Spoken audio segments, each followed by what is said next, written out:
नमस्कार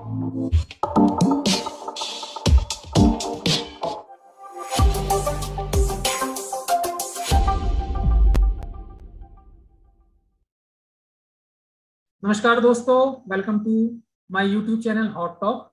सो हमेशा की तरह आज हम लेकर आए हैं एक ऐसे शख्स से जो कि ताल्लुक रखते हैं इंडियन एयरफोर्स से। वो अति विशिष्ट सेवा मेडल से सम्मानित हैं, कमोडोर मिस्टर अशोक छिब्बर जी का। So very warm welcome sir, and thank you very much for accepting my invite, and thank you, and it's my pleasure to have you on my YouTube channel Hot Talk. So once again, Thank you. welcome. Thank you. Thank you so much. Thank you so much for having me on your channel.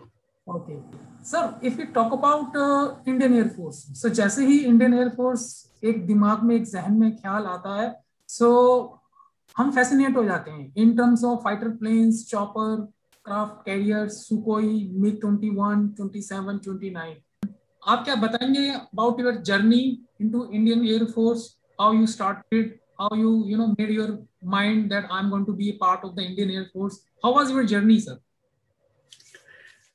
Okay, to start with, see, my father was in the army. Mm-hmm. So I was greatly influenced by his persona. Seeing him in uniform, going to his office. Sometimes I would accompany him to his, office and see how the military personnel, the soldiers, they would conduct themselves.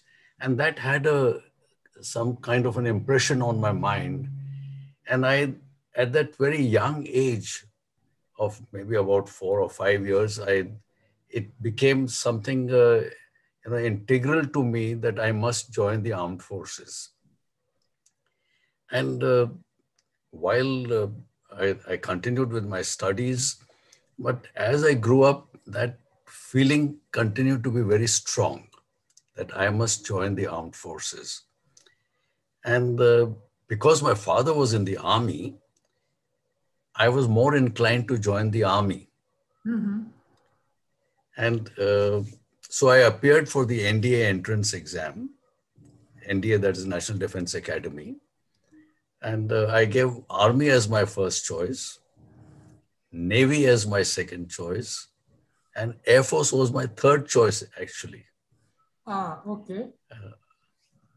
But when I went for the Services Selection Board, and there they interviewed separately for Army and Navy, and they asked people who would like, who are given their third choice as Air Force, if they would like to, go for the SSB of the Air Force. So I had volunteered to go for that. And perhaps I was destined to join the Air Force because I did relatively much better in the Air Force SSB than in the Army and Navy. Mm-hmm. So when the merit list came out, I was relatively higher placed in the Air Force than in the Army Navy. And that is how I got selected for NDA as an Air Force cadet. Mm-hmm. I didn't give it much thought at that point of time, thinking that if given an opportunity in the NDA, I will change my service to Army. Mm-hmm. But by the time I reached NDA and made my friends, they were all from the Air Force, all were Air Force cadets mostly. So I said, I will continue with the Air Force and I won't change. Mm-hmm. And after NDA, when we went into the Air Force training for flying, the more I flew, the more I started liking it. And somewhere it became a very strong impression on my mind that Air Force means fighter pilot. And my instructors also supported me in my choice and selection to become a fighter pilot. And finally, I went on to become a fighter pilot. Excellent, sir. Sir, वो क्या movement था? What was that movement when your father came to know that now you are also going to join a Indian Army. वो क्या महसूस हुआ आपको और आपके फादर को? जब मैं एनडीए के लिए अपियर किया मैंने, तो मेरे फादर भूटान में पोस्टेड थे। अच्छा। तो उन्हें नहीं मालूम था कि मैंने ये एप्लीकेशन डाली हुई है एनडीए के लिए। तो जब वो छुट्टी पे आए और तब तक वो मेरिट लिस्ट जो है वो निकलने वाली थी एक आध दिन में, और जब वो आए तो उन्होंने न्यूज़पेपर पढ़ रहे थे, तो उन्होंने देखा कि मेरिट लिस्ट निकल आई है। तो उन्होंने मेरे को पूछा तेरा रोल नंबर क्या है? तो मैंने बोला मेरे को पूरा कॉन्फिडेंस नहीं था कि मैं पास हो जाऊंगा, क्योंकि मैं सिर्फ 9th स्टैंडर्ड में था उस टाइम तो मैंने अपियर किया था। लेकिन लक मेरे साथ में थी और मतलब मेरा जो रिजल्ट है वो सक्सेसफुल हो गया। तो उन्होंने देखा तो वो भी खुश हुए काफी कि मेरा बेटा जो है वो मेरे ही लाइन में जाने के लिए तैयार हो रहा है। हाँ जी, हाँ जी, वैसा था। हाँ सर। और मुझे खुद को ये, जैसे मैंने बताया कि बचपन से ही मेरे दिल और दिमाग में ये बैठ गया था कि अगर कुछ करना है तो आर्म्ड फोर्सेस में ही जाना है और कहीं नहीं जाना है। बिल्कुल सर, बिल्कुल, very well explained. And sir, आपने अपने during tenure with Indian air force what kind of aircraft और fighter plane you have flown? आपने MiG-21 या सुकोई या 27 कौन से सर आपने फाइटर प्लेन? मेरी शुरुआत जब हुई कमिश्निंग के बाद में, तो पहले जो है हंटर एयरक्राफ्ट फ्लाई किया था। अच्छा। उसमें जो है इनिशियल ट्रेनिंग हुई थी, और उसके बाद में वो ट्रेनिंग के बाद में मेरा पहला ऑपरेशनल स्क्वाड्रन जो था वो एक नैट स्क्वाड्रन था। ओके। तो नैट जो है ब्रिटिश ओरिजिन का, लेकिन HAL अपने इंडिया में ही बना रही थी उसको। तो वो एयरक्राफ्ट जो है उसको मैंने फ्लाई किया, और ये उस एयरक्राफ्ट को मैंने कोई 4-4.5 साल ऐसे फ्लाई किया। 350 घंटे उसके ऊपर मेरे हो गए थे। तो उसी दरमियान जो है 71 का वॉर भी हुआ।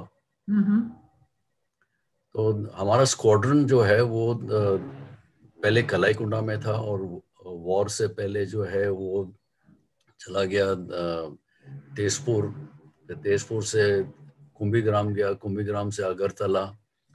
तो ऐसे था। लेकिन मैं खुद नहीं फ्लाई कर पाया ड्यूरिंग द वॉर, क्योंकि मैं अभी अंडर ट्रेनी था नैट एयरक्राफ्ट के ऊपर। तो मुझे वो फ्लाइंग की अपॉर्चुनिटी नहीं मिली। जो बाकी पायलट्स थे वो फ्लाई कर रहे थे, तो मेरे जैसे हम 2-3 थे जिनको अपॉर्चुनिटी फ्लाइंग की नहीं मिली, क्योंकि हम अंडर ट्रेनिंग थे उस एयरक्राफ्ट पे, फुली ऑपरेशनल नहीं थे। लेकिन वॉर को बहुत नज़दीकी से देखा, और उसमें उसका तजुर्बा जो है वो बहुत ही ज़बरदस्त था। तो फिर वो नेट वॉर ख़त्म होने के बाद में फिर मेरी पोस्टिंग जो है वो MiG-21 पे हो गई। ओके। तो फिर मैंने MiG-21 एयरक्राफ्ट फ्लाई किया, और फिर मेरा चांस आया इंस्ट्रक्टर बनने के लिए। फिर मैं फ्लाइंग इंस्ट्रक्टर स्कूल में गया, सीखा कि कैसे इंस्ट्रक्टर बनते हैं, और फिर एयरफोर्स एकेडमी में गए, जहाँ पे फिर मैं दूसरों को सिखा रहा था कैसे पायलट बनना है। और वो भी एक बहुत ज़बरदस्त तजुर्बा था कि किसी को सिखा के फिर उसको जब सोलो भेजना, मतलब उसने वो उड़ान जो है वो अपने आप अकेले करेगा, तो उसमें जो है जो दिल में खुशी होती है, उसका मैं अगर बयान करूं या एग्जाम्पल दूं, वो ऐसे होता है जैसे पेरेंट्स जो है वो जब उनका बच्चा जो है वो पहली बारी चलता है अपने आप, पहले हाथ पकड़ के चल रहा होता है, फिर एक दिन अपने आप चल पड़ता है। तो ऐसी फीलिंग थी वो कि कि मेरा जो प्यूपल है, स्टूडेंट है, वो आज जो है वो अपने आप उड़ान भरने चला गया। तो वो एक बहुत ही जबरदस्त तजुर्बा था। बिल्कुल सर, बिल्कुल, बहुत अच्छे से आपने एक्सप्लेन किया। सर, आपकी एक्सपीरियंस जो आपका इंडियन एयरफोर्स के साथ रहा है, ऐसे एक्सपीरियंस जो आप शेयर करना चाहते हैं, डिस्कस करना चाहते हैं, या कोई major challenges you face and come across? Challenges जो है वो तो हर एक लेवल पे जो है वो डिफरेंट चैलेंजेस आते रहे हैं, और उनको फेस करना जो है वो सर्विस अपने आप सिखाती रहती है, यू नो, एक्सपीरियंस के थ्रू। तो वो चैलेंजेस ऐसे थे कि जैसे मैंने अभी बताया कि जब इंस्ट्रक्टर बने उसके बाद में जो है मैंने अपना कैटेगरी को अपग्रेड किया, और फिर मैं वापस गया फ्लाइंग इंस्ट्रक्टर स्कूल में to become an instructor there. तो अभी न्यू चैलेंज था कि जो ऑलरेडी पायलट्स हैं उनको इंस्ट्रक्टर बनाना है। पहले जो है एबिनेशो लोगों को पायलट बनाना था, अब पायलट्स को इंस्ट्रक्टर बनाना है, वो भी एक चैलेंज था। और अगर दूसरे किस्म का चैलेंज बोलूं, जैसे इमरजेंसी, तो एक बारी MiG-21 में मेरे साथ हादसा हुआ था जब जहाज में आग लग गई थी और मुझे इजेक्ट करना पड़ा था। ओहो। तो वो एक you know it was a very exciting experience जिसको मैं बोल सकता हूँ, कि एयरक्राफ्ट से बाहर निकलना थ्रू इजेक्शन सीट और फिर पैराशूट से नीचे आना। तो अच्छा ये जी। एक एक्सपीरियंस था। सर, बताएं कुछ इसके बारे में, बताएं कैसा आपने फील किया कि इंजेक्शन करते हैं तो काफी फोर्स होती है, वो आपकी जो सीट के साथ MiG-21 में जब इजेक्ट करते हैं तो आपका जो एक सीट है वो उसमें एक होती है, गन होती है, वो गन फायर करती है और वो आपको 80 फीट पर सेकंड के स्पीड से आपको बाहर निकालती है। वो बाहर निकलने के बाद में फिर थोड़ा सा वो टम्बलिंग होता है, और फिर एक छोटा ड्रोग पैराशूट निकलता है, वो आपको स्टेबलाइज करता है, और फिर मेन पैराशूट खुलता है। एक बार मेन पैराशूट खुल जाए तो फिर वो आपका जनरली रेट ऑफ डिसेंट जो है वो 22 फुट पर मिनट होता है। तो मैं वो टी गार्डन्स थे काजीरंगा में, तो वहाँ पे मैं लैंड किया। मेरा जहाज भी जो है थोड़ा सा आगे जाके उधर क्रैश हुआ, लेकिन मैं लकी था कि मुझे कोई इंजरी नहीं हुई। और नॉर्मल जो कोर्ट ऑफ इंक्वायरी होती है उसके बाद में मैं I was back to flying within 1 month. Good sir, बहुत अच्छा आपने बताया, and really we are glad that आपको कोई इंजरी नहीं हुई and you are to business once again. So बहुत अच्छा लगा ये सुन के। तो सर, इसी डिस्कशन को आगे बढ़ाते हुए मेरा अगला प्रश्न आपसे है कि आजकल technology wise everyday technologies are coming up. तो हम एयर पावर में अगर बात करें तो इंडिया एयर पावर में अगर हम अक्रॉस ग्लोब देखें कहाँ स्टैंड करता है सर? देखिए, अगर हम बात करते हैं कि जितने हमारे टोटल नंबर ऑफ स्क्वाड्रंस हैं वो ऑलरेडी डिप्लीट हो रहे हैं, तो उसको मद्देनजर रखते हुए आपका क्या सर थॉट है? सुकोई MKI, जैगुआर्स, और अभी राफेल इंडक्ट किया है इंडिया ने, तो are we good with our adversary?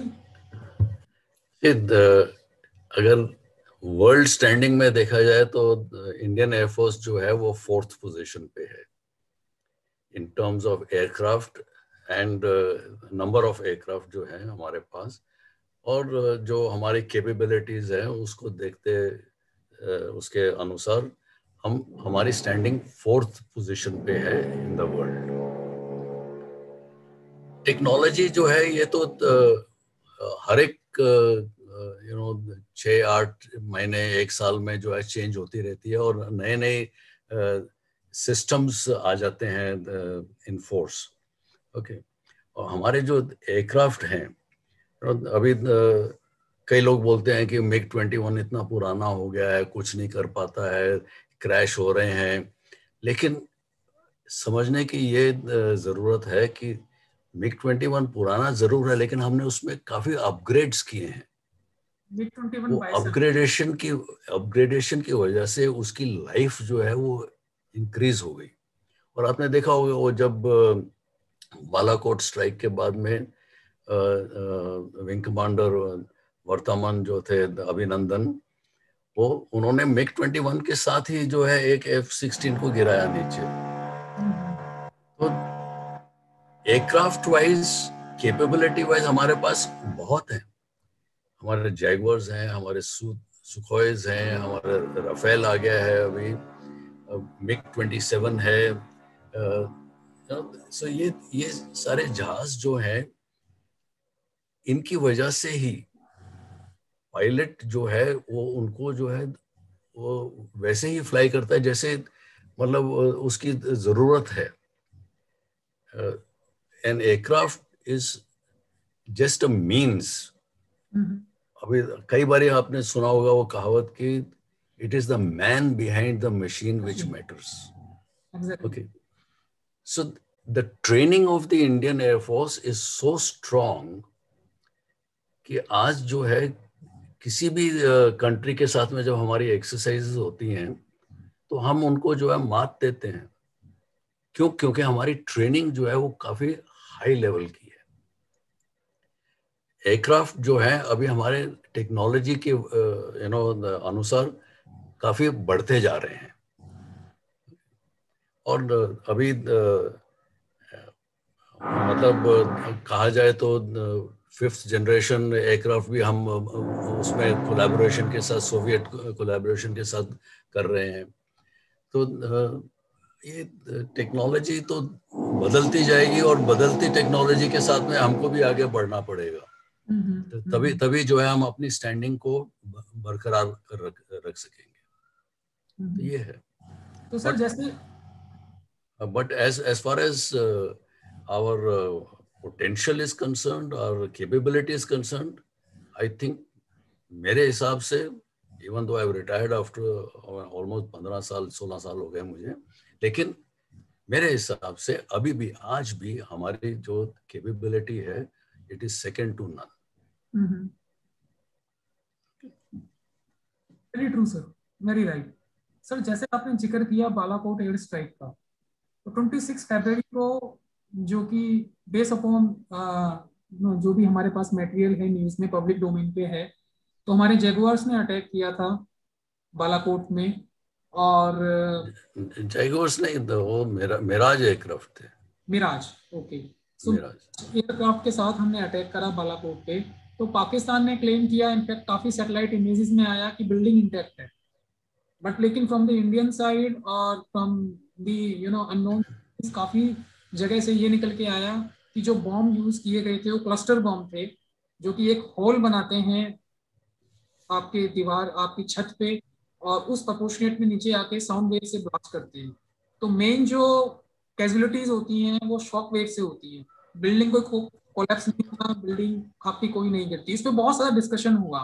तो आपसे अच्छा इस इशू को एक्सप्लेन करने वाला, डिटेल से बताने वाला और कोई? जो वेपन्स अभी यूज में हैं, इसको स्मार्ट वेपन्स बोलते हैं, इनकी कैपेबिलिटी जो है डिफरेंट है। जब हम जो वर्ल्ड वॉर में थे, बॉम्ब्स वगैरह जो है वो बॉम्ब गिरता था, फटता था और जो है काफी डैमेज करता था स्ट्रक्चर्स को एंड ह्यूमंस को। लेकिन अभी ऐसे वेपन सिस्टम्स भी आ गए हैं जो, जैसे आपने अभी बताया, पहला रॉकेट जो है या वेपन जो है वो एक होल करेगा और उसके थ्रू जो है वो सब दूसरे वेपन्स जाएंगे, which will through the shock and shrapnel जो है उसकी वजह से जो है लोग जो है उनको इंजरी आएगी, लेकिन स्ट्रक्चर को ज्यादा डैमेज नहीं होगा। तो it is quite possible.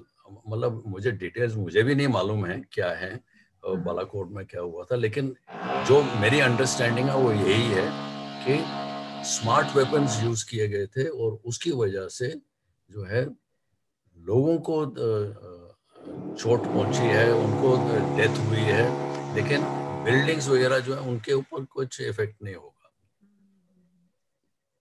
Sir very next day Pakistan ने रिटेलिएशन किया, तो आपको क्या लगता है क्या रीजन था इंडिया ने उनके एयरक्राफ्ट्स को शूट डाउन नहीं किया? दे क्लेम कि हमने इंडिया की बाउंड्री क्रॉस करी, we throw nation and we came back. तो ऐसा क्या था, या आपको क्या लगता है क्या सिनेरियो रहा होगा इंडिया रिटेलिएट करना वो इज देयर बर्थ राइट, वो जायज है। क्यों, अगर हम किसी को थप्पड़ मारेंगे वो भी आगे से जो है थप्पड़ मारने आएगा। ओके, तो उनका जो अटैक है अभी कितना सक्सेसफुल हुआ उनकी तरफ से, ये इट इज डिबेटेबल, क्योंकि हम कह रहे हैं कि उन्होंने क्रॉस नहीं किया, वो कह रहे हैं हमने क्रॉस किया है। कोई वो एविडेंस नहीं है उसका कि उन्होंने आके कुछ वेपन्स यहाँ पे गिराया हमारे एरिया में, उसका कोई एविडेंस ही नहीं है। जैसे हमने एविडेंस दिया उनके टेररिस्ट कैंप्स के ऊपर जो अटैक है उसका हमने एविडेंस दिया है, ऐसा एविडेंस वो नहीं दे पाए हैं। तो इट इज वेरी डिबेटेबल कि वो क्या बोल रहे हैं। सर इंडियन एयरफोर्स ने क्लेम किया कि विंग कमांडर मिस्टर अभिनंदन ने शॉट डाउन किया पाकिस्तान का, जो कि पाकिस्तान इंडियन एयरफोर्स ने क्लेम किया next day that mister Abhinandan shoot down a fighter plane of Pakistan F-16। Yes, वो सर F-16 का मतलब जब गिरा तो उसका मलबा या उसका रैकेज दिखाई नहीं दिया, मीडिया में नहीं आया, उसको छुपा दिया गया। तो is it possible if it might have been captured by a satellite to let world know that this is your F-16 is lying on the fields? See, many a times the actuals never come into public domain. Okay. For a variety of reasons. Okay. हमारी relationship with America is different. हमारी relationship with Pakistan is different. Okay. So many a times to keep our relations with the other countries intact, certain things are not disclosed openly in the public domain. लेकिन जो जैसे उस time में जो air chief थे धनोवा, उन्होंने जो है वेरी कैटेगोरिकली बताया था कि हमारे पास क्या क्या एविडेंस है। ओके, और कि भाई जिसको बताना होगा हम बताएंगे, लेकिन पब्लिक डोमेन में नहीं आएगा वो। ऐसे very well said, very well said and it makes sense. Sir अभी हम देख रहे हैं कि इंडियन एयरफोर्स राफेल एक्वायर कर रहा है, और उससे पहले उसने रशिया से सुखोई MKI 30B प्रोक्योर करे हैं। काफी अच्छी संख्या में है, अराउंड 272 सुखोई MKI ऑपरेट करता है इंडियन एयरफोर्स, बट उसकी ऑपरेशनल जो नंबर्स हैं वो काफी कम है। इसीलिए कई बार सुखोई को कहा जाता है कि व्हाइट एलिफेंट है। तो कई बार ये मीडिया में चर्चा आई कि अब इंडिया को should look upon west rather than its old ally, क्योंकि टेक्नोलॉजी वाइज वेस्ट के एयरक्राफ्ट है काफी सुपीरियर हैं, रशियंस के पार्ट्स में प्रॉब्लम आती है, इंजन्स में प्रॉब्लम आती है। तो सर आपका इनपुट क्या है, आपके कमेंट्स क्या हैं? See, as we evolve as an air force, at some point of time हमको जो है अपना इंडिजिनस एयरक्राफ्ट जो है उसके ऊपर ज्यादा भरोसा होना चाहिए। जैसे अभी तेजस है वो आ रहा है, आ गया है, और उसका नेक्स्ट वर्जन जो है वो भी आ जाएगा।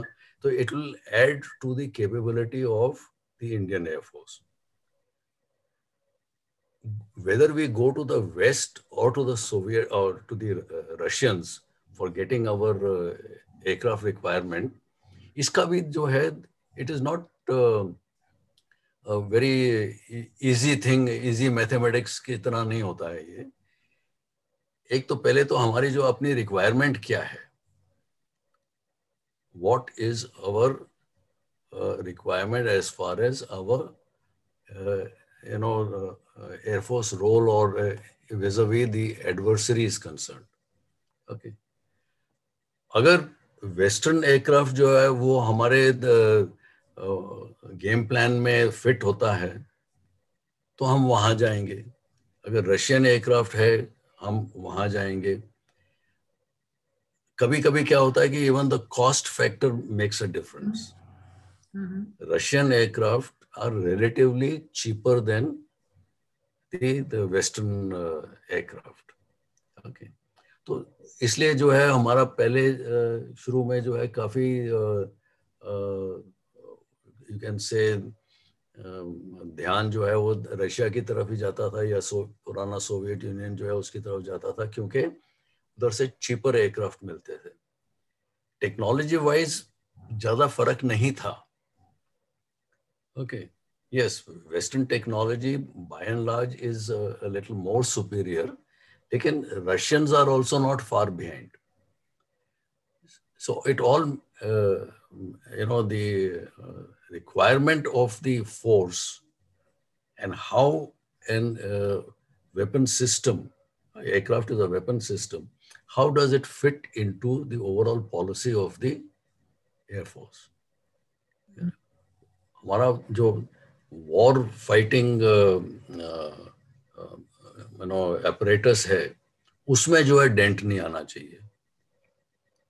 So it doesn't matter. Only thing is that bye and large हमने क्या देखा है कि जो वेस्टर्न एयरक्राफ्ट सप्लायर्स हैं वो at time of our need, may be in war time और something, they have the tendency to stop the supplies. That is true. Russia ने आज तक नहीं स्टॉप किया कभी भी. Okay, so these are the kind of factors which play on the minds of the planners कि कहाँ पे जाना चाहिए, कैसा चाहिए. Yes, एयरक्राफ्ट की कैपेबिलिटी जो है वो भी देखनी है. इसलिए जो है अभी रिसेंटली जब हमने राफेल जो है एक्वायर किए हैं वो इसलिए किए हैं क्योंकि उसकी कैपेबिलिटी जो है आज वर्ल्ड में वन ऑफ द बेस्ट है.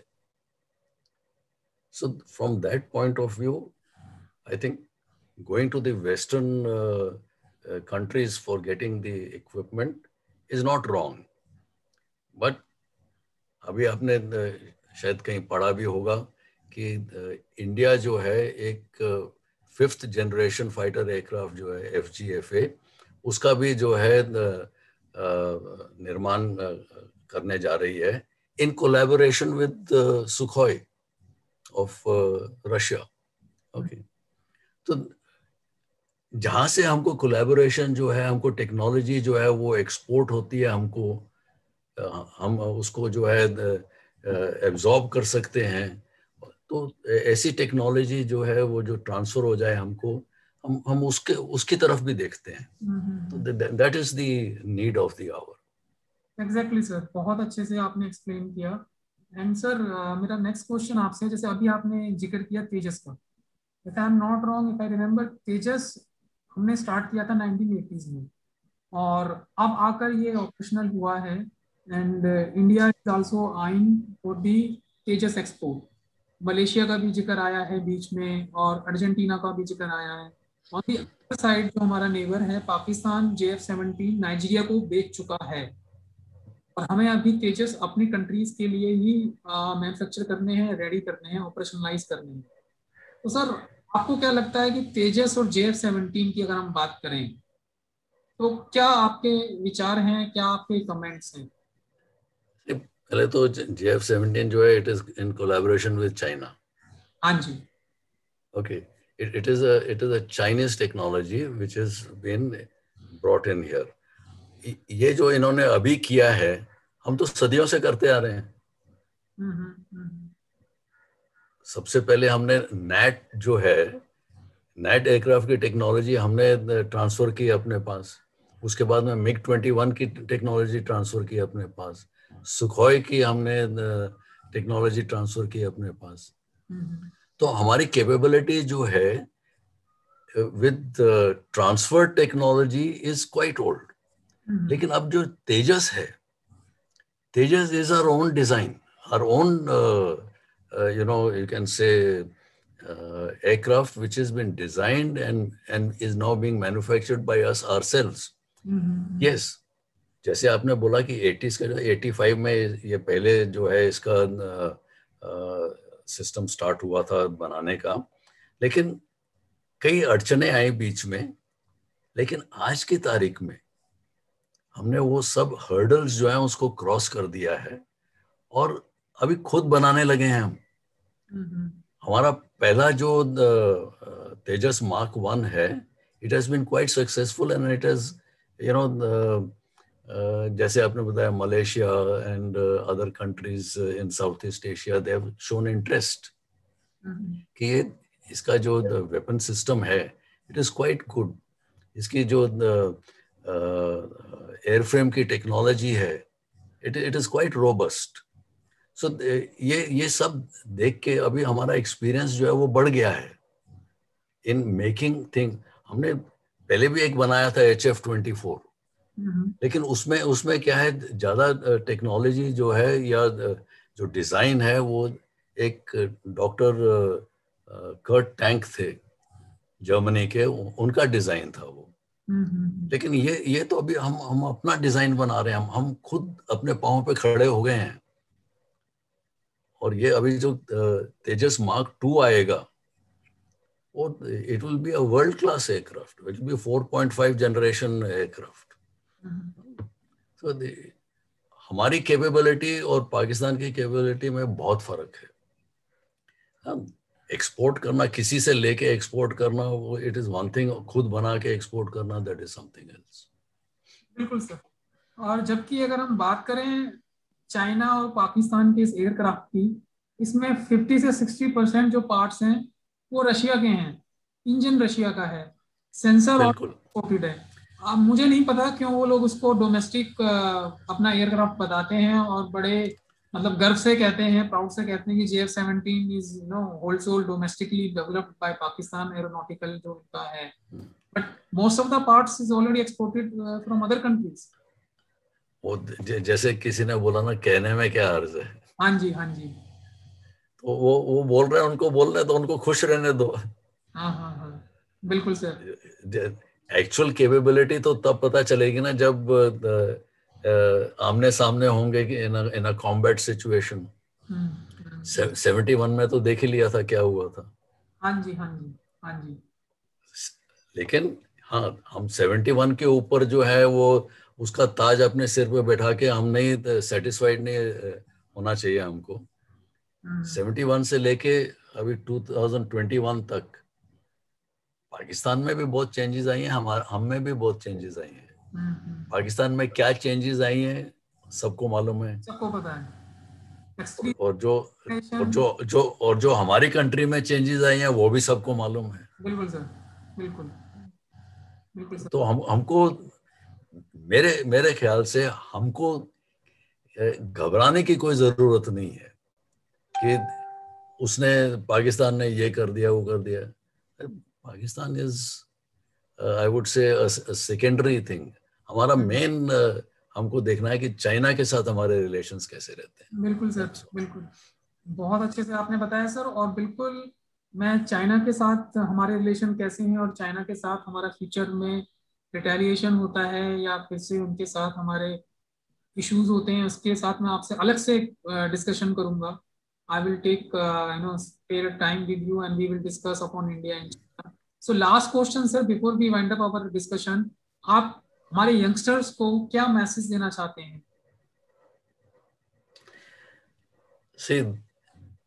जैसे मैं बोलूंगा कि like I was motivated by my father,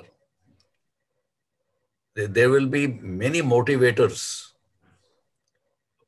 for youngsters of today. One of the main thing that they must remember is that once you have in your mind that you have to do something for the country,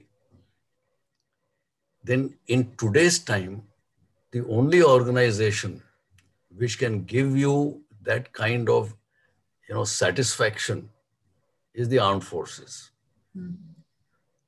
Or armed forces I will say, because I'm from the Air Force, I will say Air Force is the one which one should, see from a different light. अभी कई बारी मैं जहाँ पे भी थोड़ा सा बच्चों के साथ मिलता हूँ, यंगस्टर्स के साथ मिलता हूँ, तो उनका एक क्वेश्चन जरूर आता है मेरे को, सर एयरफोर्स में पे ज्यादा है या सिविल एविएशन में पे ज्यादा है?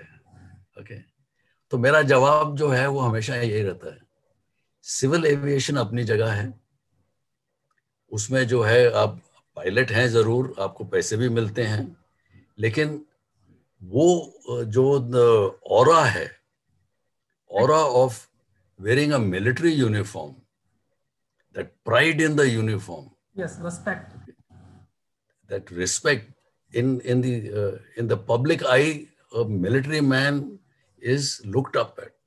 Okay. तो वो जो है, it is priceless.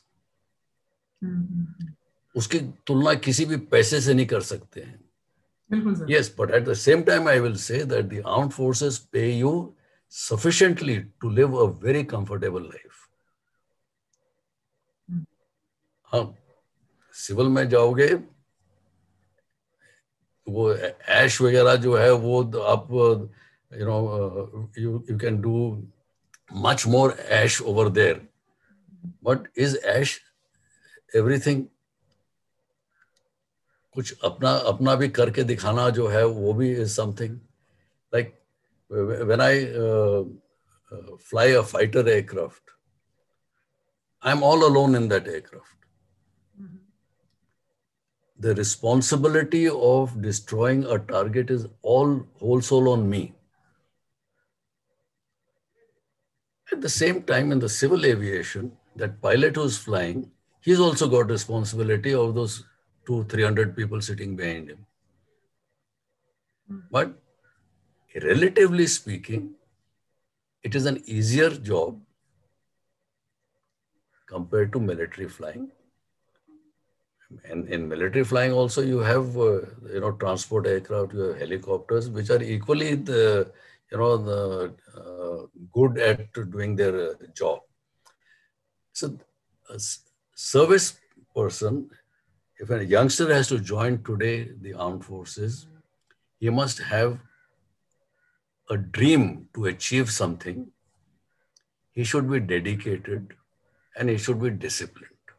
Exactly, sir. Exactly. And if these three things are there, you'll find that you will enjoy in any environment. That Very well said, sir. Very well said, sir. So, sir, we are running out of time and we have already taken your 35-36 minutes. So, it was my pleasure and really, really nice talking to you. Thank you. Thank you very much, sir. Thank you very much. Thank you very much for having me on this show. It's my pleasure. I appreciate that. Thank you. Thank you.